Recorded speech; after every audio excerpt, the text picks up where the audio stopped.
네, 오늘 우리에게 주신 하나님의 말씀은 누가복음 1장 46절부터 48절 말씀입니다.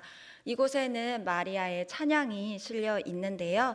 누가복음 1장의 시작 부분에서는 두 사람의 임신에 관한 이야기가 나옵니다. 여러분이 다 알고 계시듯이 사가랴, 제사장 사가랴의 아내 엘리사벳과 마리아 두 사람의 임신 이야기가 먼저 시작되는데요. 먼저 이사야서 40장에서 이사야 선지자가 예언했듯이 광야에서 여호와의 길을 예비하는 자, 지금 이때에 엘리야와 같은 선지자의 역할을 할 자인 세례 요한의 부모인 제사장 사가랴와 엘리사벳 부부가 있습니다. 제사장 사가랴가 성전에서 분향을 하고 있을 때 천사가 나타나게 되고 아내 엘리사벳이 임신을 하게 될 거다, 아들을 낳을 거다, 이 아들이 주를 위하여 세운 백성을 준비시키리라 라는 예언을 듣게 됩니다. 이때 제사장 사가랴는 그 천사의 말을 믿을 수가 없었습니다. 왜냐하면 현실과는 너무 동떨어진 얘기였기 때문에 이미 나와 내 아내가 여태까지도 자녀가 없었고 지금도 자녀를 가질 수 있는 그 나이가 이미 훨씬 넘었기 때문에 이 말을 제사장이지만 믿을 수가 없었습니다. 그러나 천사의 말대로 엘리사벳이 임신을 하게 됩니다. 그리고 엘리사벳의 그 뱃속의 아기가 6달쯤 지났을 때 천사는 엘리사벳의 친척인 마리아를 찾아옵니다. 성경에서는 갈릴리 나사렛 동네 다윗의 자손 요셉과 약혼한 마리아 이렇게 소개하고 있습니다. 누가복음 1장 28절에 보면 천사는 마리아를 보자마자 은혜 받은 자여 평안할지어다 주님께서 너와 함께 계신다 라고 말합니다. 근데 천사를 인생에 한 번도 본 적도 없어서 놀랬기도 했겠지만 왜 나한테 은혜 받은 자여? 주님께서 너와 함께 계신다? 이 말 자체도 마리아는 이해가 되지 않았습니다. 이렇게 좀 어리둥절하고 있을 때 천사는 마리아를 안심시키며 같은 말을 한 번 더 반복합니다. 누가복음 1장 30절에 보면 마리아여 무서워하지 말라. 너가 하나님께 은혜를 입었느니라 라고 말을 합니다. 그런데 이어서 나오는 말이 안 무서워할 수 없는 말입니다. 누가복음 1장 31절부터 33절의 말씀을 우리 함께 보겠습니다. 시작. 보라 네가 잉태하여 아들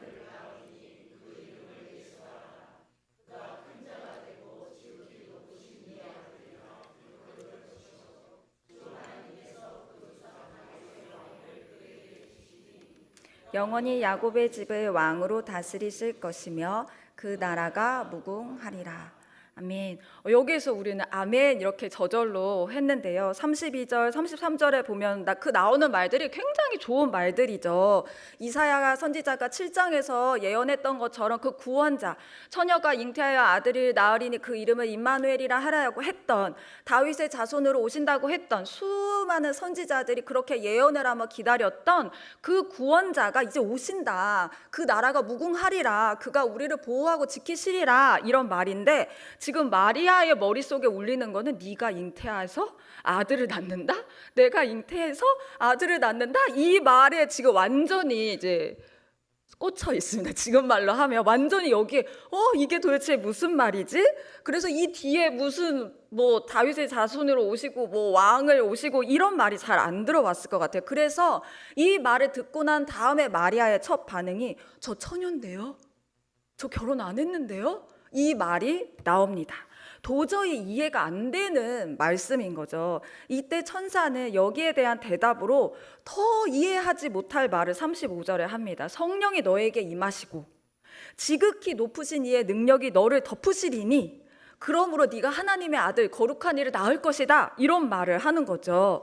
이때 이 시대의 사람들은 성령에 대해서 잘 알지도 못했고 성령으로 아이 낳는 법에 대해서 들어본 적도 없습니다.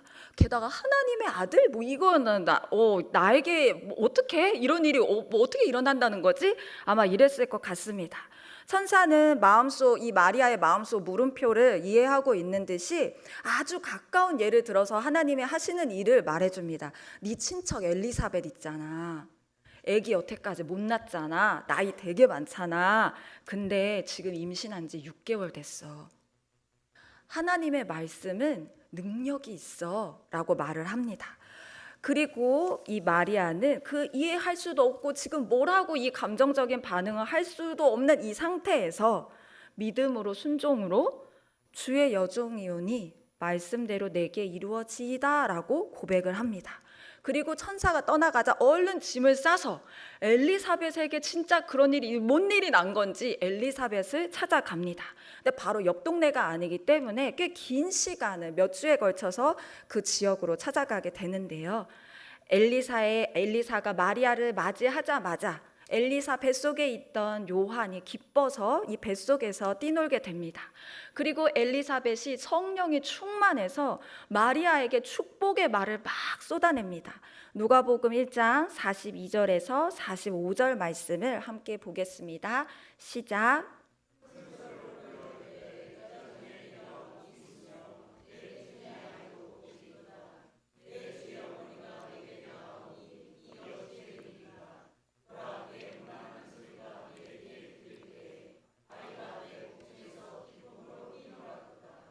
주께서 하신 말씀이 반드시 이루어지리라고 믿은 그 여자에게 복이 있도다. 아멘. 여기에서 복, 네가 복이 있다, 네 뱃속에 아이가 복이 있다, 주께서 하신 말씀이 이루어지리다라고 고백한 자에게 복이 있다. 복이라는 말이 굉장히 많이 나오는데요. 이때 마리아는 이미 임신 초기 상태였고 사실 이 복이라는 말과는 동떨어지게 처녀가 임신했다는 사실은 지금 우리 사회에서도 개방적이라고 하지만 그래도 이것이 받아들여지기 어려운데 그때 당시에는 이것을 음란죄로 돌에 쳐서 돌을 던져서 죽여야 하는 법이 있었습니다. 그렇다면 이 땅에서는 마리아는 전혀 복된 인생을 살 수가 없는 상황, 억울한 상황이 펼쳐지게 되는 것이지요.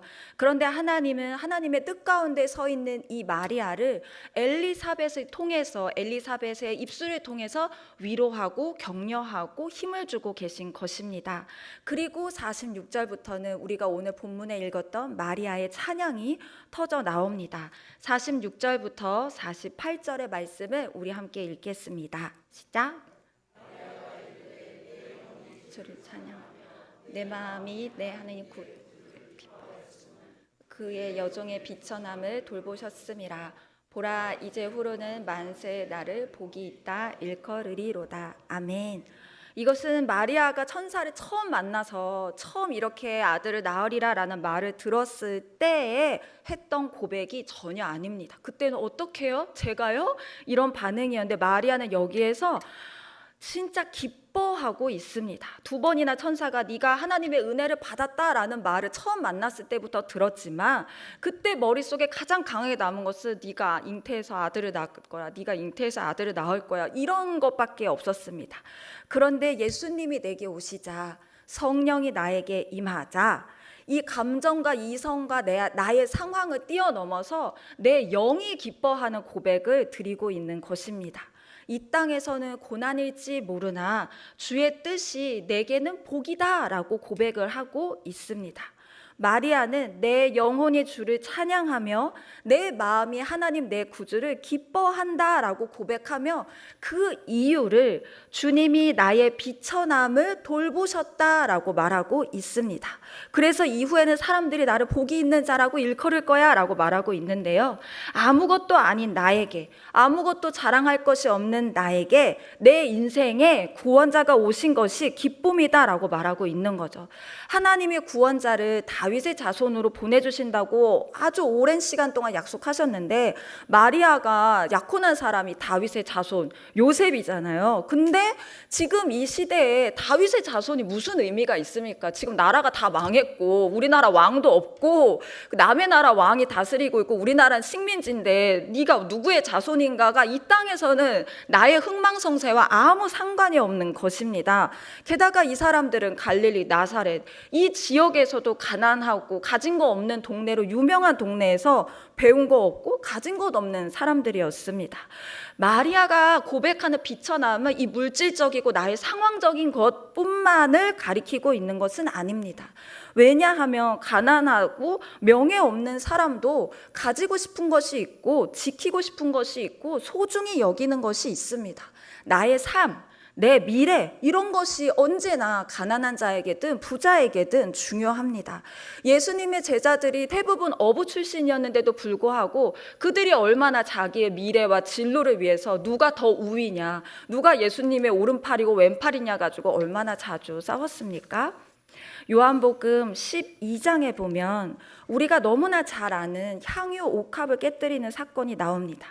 예수님이 오빠 나사로를 다시 살려주신 것에 감사해서 이 집에 잔치가 벌어졌을 때 나사로의 동생 마리아가 자신의 인생을 위해서 준비된 비싼 향유, 순전한 나드 한 근을 가져다가 예수님의 발에 몽땅 부어버리고 자기의 머리칼로 예수님의 발을 닦는 사건이 일어납니다. 이 비싼 향유는 마리아에게 있어서는 자신의 장래나 앞으로 자신의 결혼을 위해서 준비한 것이고, 혹시 인생에서 좀 어려운, 돈이 급하게 필요한 상황에서는 비싼 값에 팔 수도 있는 그런 예비된 나의 미래를 위해 준비된 투자라고도 할 수 있을 것 같습니다. 그런데 마리아는 자신의 미래와 계획을 예수님 앞에 다 쏟아부은 것입니다. 머리에 붓는 것도 아니고 예수님의 발에 부어서 자기의 머리칼로 예수님의 발을 닦았습니다. 마리아는 나에게 가장 귀한 것도 예수님의 발을 닦아드리기에도 부족하다, 예수님이 나에게 너무 귀하고 너무 소중하다라고 생각했던 것 같습니다. 그런데 그곳에 같이 있던 누군가는 예수님에게 그 많은 것을 쓰기에는 과하다, 너의 헌신이 지나치다라고 말했습니다. 어떻게 보면 누가복음의 마리아도 처녀가 임신하고 미래의 모든 계획이 다 틀어졌는데 그거를 예수님께, 자기 인생을 예수님께 다 바치네. 그 마리아의 저 믿음 참 귀하지. 근데 너무 좀 안타깝다. 나한테는 저런 일이 좀 안 일어났으면 좋겠다. 내 가족에게는 저 정도까지의 일은 안 했으면 좋겠다. 저 정도까지의 헌신은 안 했으면 좋겠다라고 생각할 수도 있습니다. 그런데 마리아는 예수님을 위해서 무언가를 포기한 것이 아닙니다. 무언가를 포기해서 그게 너무 아쉬웠다면 내 영혼이 주를 기뻐한다라는 표현은 절대 나올 수 없을 것입니다. 우리의 훈련된 믿음으로라면 주님의 뜻이 이루어지기를 믿습니다, 바랍니다까지 고백이 억지로 나올 수도 있겠지만, 내가 주님의 뜻을 기뻐합니다, 이 일이 나에게 복입니다 라는 표현은 절대 쓸 수 없었을 것입니다. 마리아는 자기 인생에 있어서 가장 좋은 것을 붙잡은 것입니다. 만약 여러분에게 누군가가 건강과 돈 중에 뭐가 중요해요? 라고 묻는다면 여러분은 뭐라고 대답하시겠습니까? 아마 대부분의 분들이 건강이 중요하지, 건강이 있고 난 다음에 돈이 있는 거지, 돈만 있으면 뭐해, 건강 다 잃어버리고, 아마 이렇게 말씀하실 거예요. 근데 어느 젊은이가 아니 돈이에요, 이렇게 말을 한다면 아마 여러분, 네가 인생을 아직 덜 살아서 그렇다, 건강이 얼마나 중요한지 너는 모른다. 돈이 안 중요하다는 얘기가 아니죠. 그런데 그거보다 더 중요한 것이 있기 때문에 그 더 중요한 것을 꽉 붙잡기를 원한다는 것입니다. 돈을 포기한 게 아니라 가장 중요한 것을 선택한 것입니다. 제가 선교지에 있을 때 제가 20대였기 때문에 선교사님들 중에서도 제가 좀 어린 축에 속했던 것 같아요. 그래서 선교사님들도, 한국의 성도님들도 저를 만나면 이렇게 어린데 외국에 나가가지고 이러고 막 귀하다, 훌륭하다 하면서도 그분들의 그 눈빛과 그 점점점에 얘가 왜 이렇게 일찍 왔을까, 좀 짠하다, 고생하겠다, 주님을 위해서 많은 거를 포기했구나, 막 이러면서 그런 모습들이 있었어요. 마치 제가 주님을 위해서 제 많은 것을 희생한 것처럼 그렇게 생각을 하시더라고요. 그런데 전혀 그렇지 않습니다. 저는 제 인생에서 제가 선택할 수 있는 가장 좋은 선택을 한 거였어요. 저는 인간은 주님을 만나도 언제나 이기적인 본성을 가질 수밖에 없다고 생각하는데, 제 이기적인 마음으로 저는 저에게 가장 좋은 것을 선택한 것이었습니다. 그건 뭐냐면 주님과 가까이 있는 것이죠. 주님과 가까이 있으려면 주님의 뜻을 따르지 않으면, 주님이 저를 사랑하지 않는 건 아니지만 그 물리적인 거리도 주님의 뜻을 따르지 않으면 멀어지는 것 같아요. 마음적인 거리도 주님의 뜻을 따르지 않으면 좀 멀어지는 것 같습니다. 그래서 나는 주님과 가까이 있는 게 제일 중요하기 때문에 나는 이거를 붙잡아야 돼라고 생각을 했던 것 같습니다. 그래서 다른 것들이 내가 가지고 있는 것들 중에 주님과 함께 있는 거랑 비교해서 너무나 아쉬운 것이 하나도 없었습니다. 내가 가지고 있는 것 중에서 주님보다 더 소중하고 귀한 것은 없었기 때문입니다. 여러분들께서도 선지자나 선교사, 사역자 이런 사람들만 이런 걸 느끼는 게 아니라 우리도 주님이 제일 가치 있게 느껴질 때가 자주 있습니다. 우리가 좀 성령 충만하지 못할 때는 주님 왜 이걸 돕지 않으십니까? 나를 사랑한다고 하시면서 왜 우리 가정에 이걸 돕지 않고 이걸 해결하지 않으십니까? 도대체 무슨 사랑하는 방법으로 나를 사랑한 것입니까? 라고 하면서 주님 앞에 막 원망할 때도 있지만 주님의 영이 우리에게 깊이 다가오실 때, 주님이 우리에게 깊이 임재하실 때 우리는 공통적으로 이런 고백을 합니다. 나 같은 존재에게 주님이 오시다니, 나 같은 죄인을 주님이 이렇게 사랑하시다니, 나 같은 죄인을 주님이 떠나지 않으시다니 하면서 나의 삶의 이 비천함과 주님의 고귀함을 너무나 분명하게 느끼고 주님의 은혜에 감사할 수밖에 없습니다. 바울은 로마 시민권을 가지고 가장 존경받는 랍비 선생님의 제자였고, 그리고 자기 의로 굉장히 가득 찼던 사람이었습니다. 내가 옳다고 생각하는 건 옳은 거고 내가 틀렸다고 생각하는 거는 틀린 것입니다. 그게 맞는 것입니다, 바울에게 있어서. 근데 예수님을 만나자 내가 가지고 있었던 나의 자기의, 내가 다른 사람들에게 내가 맞다고 근거를 제시할 수밖에 없었던 나의 지식, 나의 신분, 이런 것이 다 똥이라고, 배설물이라고 바울은 말하고 있습니다. 그러면서 죄인 중에 내가 괴수다라고 말을 합니다. 자기가 자기 의를 내세우며 살았는데 성령이 임하니 정말 무엇이 고귀한 것인지 무엇이 거룩한 것인지 구별이 되고 있는 것입니다. 우리가 예수님을 따른다, 예수님을 믿는다, 예배를 드린다 하면서도 예수님과 나의 가치를 완전히 동등하게 두고 손익을 계산하기 시작하면 신앙생활 할 때 머리가 너무 아픕니다. 신앙생활 할 때 영이 아프고 마음이 아픈 게 아니라 너무 머리가 아파요. 그런데 예수님이 진짜 우리의 인생 가운데 임하시면 우리 인생 속에 정말 예수님이 쓸만한 것이 아무것도 없다라는 것을 발견하게 됩니다. 내가 이 땅에서 부요한 거, 이 땅에서 똑똑한 거, 이 땅에서 가지고 있는 거, 이 땅에서 인정받는 게 우리 주 하나님을 뭔 상관이 있단 말입니까? 우리 주 하나님과 내가 소유한 것이 무슨 의미가 있겠습니까? 우리는 때로 왜 하필 나를 불러가지고 왜 하필 나를 이거를 시키시나 라고 말하지만, 하나님 이거 안 해주시면 저 이거 안 합니다 막 이러면서 주님을 협박할 때가 있는데, 사실 저 아니어도 상관없습니다. 주님 앞에 제가 하고 안 하고가 주님 앞에 대단히 의미 있는 일은 아닙니다. 그냥 주님이 나와 가까이 있고 싶으신 것이지요. 내 속에 선한 것이 하나도 없고 주님이 나를, 너는 귀하다, 내가 너를 사랑한다, 너는 예쁘다, 너는 멋진 나의 아들이다 라고 말씀해 주시는 게 내가 진짜 이 세상에서 제일 귀해서, 내가 진짜 예뻐서, 흠이 없어서 하시는 게 아니라 주님 눈에 내가 그렇게 사랑스럽게 보이는 거죠. 주님이 나를 사랑하시기 때문에. 근데 실제적인 나는 어떻습니까? 이 땅에서 사람들이 나를 비난하는 것보다 더 나쁜 인간이 저죠. 이 땅에서 가족들에게 비난받을 때 여러분 욱하시죠? 나 그렇지 않아. 너가 나한테 그런 식으로 말할 수 있어? 왜냐면 나는 그 정도 흠 있는 자가 아닌데, 나는 그거보다는 괜찮은 사람인데 왜 나한테 그런 말을 하지? 그러나 우리의 실체는 나의 가까운 사람들이 나를 비난하는 것보다 더 형편없는 게 우리의 실체입니다. 죄로 범벅이 된 나를 사랑해서 예수님이 나에게 나와 함께 가자, 너는 나의 귀한 자다라고 말씀을 하고 있으신 것입니다. 이런 나에게 예수님이 오셨구나.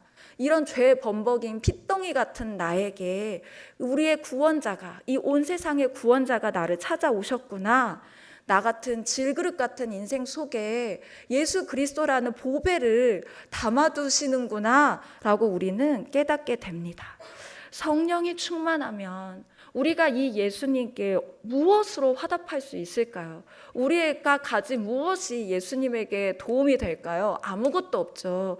우리가 내놓을 수 있는 최선으로 내놓을 수 있는 것은 아무리 뒤져도 없으니 결국 드리게 되는 것은 나 자신입니다. 나의 마음, 나의 몸을 드리는 것이죠. 어떤 분들 눈에는 야, 제가 앞에서 설교하니까 되게 헌신됐나 보다, 모든 걸 주님 앞에 드렸나 보다, 그렇게 생각할 수도 있으시겠지만 저도 주님 안에서 투쟁을 하죠. 이만큼 드렸으니까 많이 드렸다고 생각하고 주님과 가까워졌다고 생각하는데, 주님이 성령이 임하면 임할수록 제 속에 아직도 보류해 놓은 것이 많이 있다는 것을 깨닫게 됩니다. 제가 올해 한빛교회 이제 다시 와서 우리가 금요 기도회 때, 심야 기도회 때 여기에서 막 이렇게 기도 인도하시면 이제 방송실에서 저도 마이크 잡고 기도를 할 때가 있는데요. 항상 그 기도를 할 때 성령이 나를 인도해 주세요, 내 혀도 인도해 주세요, 내 마음도 인도해 주세요 하고 기도를 하면서 이 기도를 통성 기도를 합니다. 그런데 제가 어느 날 이렇게 기도를 하는데 주님 저를 사용해 주소서라는 기도가 나온 거예요. 제가 그때 어떻게 했을까요? 제가 제 입을 막았어요. 내가 왜 이런 말을 했지?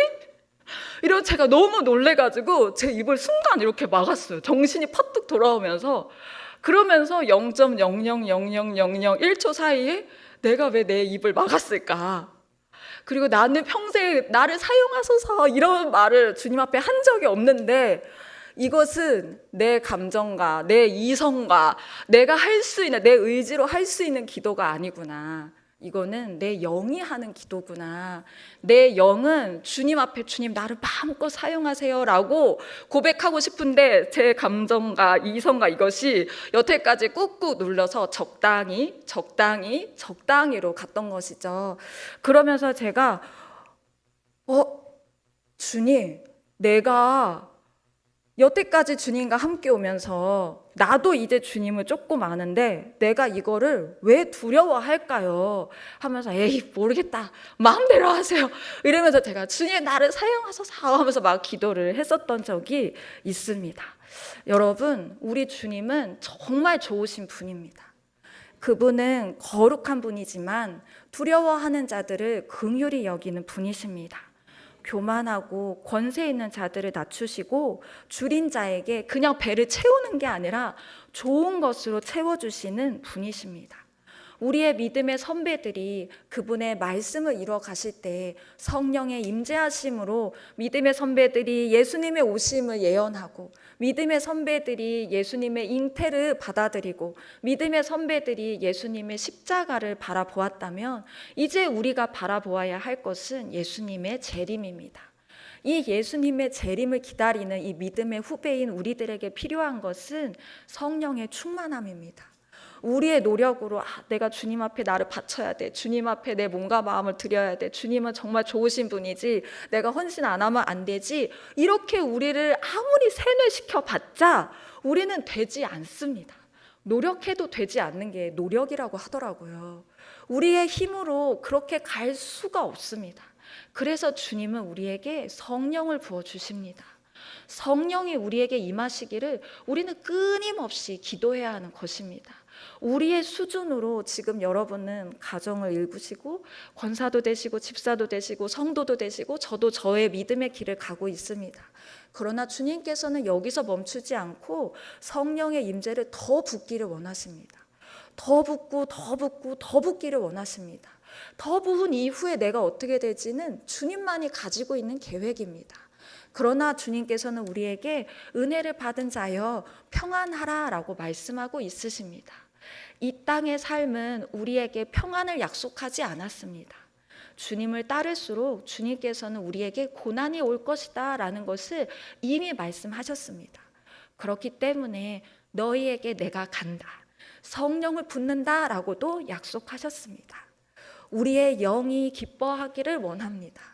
주님의 뜻 안에서 내 마음이 주님의 뜻을 고난과 고통이 아니라 내 인생에 온 가장 귀한 복이라고 여길 수 있도록 성령의 임재함을 구하는 우리가 되기를 소원합니다. 제가 기도하겠습니다. 사랑하는 주님, 우리 가운데 성령을 부으시고 또 부으시고 또 부으시는 주님, 주님을 찬양합니다. 주님, 우리가 이 비 오는 날 우리의 인생 가운데 지친 몸과 마음을 끌고 이곳에 왔으니 주여 주님의 영을 우리에게 부으시고 우리에게 새 마음을 허락하여 주시옵소서. 주의 사람으로 우리를 부으시고 우리를 부르시고 이곳에 인도하셨으니 우리가 이곳을 나가 우리 각자의 처소로 주님 앞에 파송받을 때 그곳에도 성령의 임재가 충만히 임하기를 원합니다. 감사드리며 예수님의 이름으로 기도드렸습니다. 아멘.